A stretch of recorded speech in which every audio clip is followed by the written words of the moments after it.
Industrial Socialism, written by William Haywood, narrated by Peter Lerman, with a preface and publisher's note written by the narrator. This book was originally published in 1911 and is currently in the public domain. This recording is copyrighted in 2025 in the name of Bull Mouse Publishing House. Preface and publisher's note. William Dudley Haywood, 1869 to 1928, nicknamed Big Bill, was an American labor organizer as well as a founding member and leader of the Industrial Workers of the World, the I.W.W., commonly referred to as the Wobblies.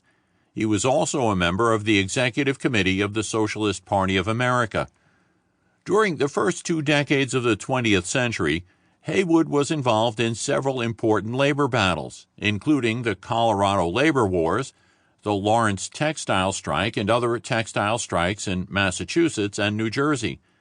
Haywood was an advocate of industrial unionism and syndicalism, a philosophy that favors organizing all workers in an industry under one union, regardless of the specific trade or skill level.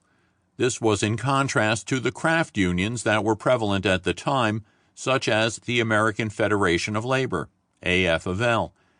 He believed that workers of all ethnicities, and both men and women, should be united, and favored direct action over political action. Haywood was often targeted by state and federal prosecutors due to his support for violence. In 1918, he was one of 101 I.W.W. members jailed for anti-war activity during the first Red Scare. He was sentenced to 20 years in prison. In 1921, while out of prison during an appeal of his conviction, Haywood fled to the Soviet Union, where he spent the remaining years of his life and where he died in 1928. Haywood is one of the 5 Americans buried at the Kremlin. Before beginning to listen to this book written by Haywood, you already know that the Socialist Party in America ultimately failed to succeed in its struggle to win tremendous popular support and turn the U.S. from a capitalist economy to a socialist economy.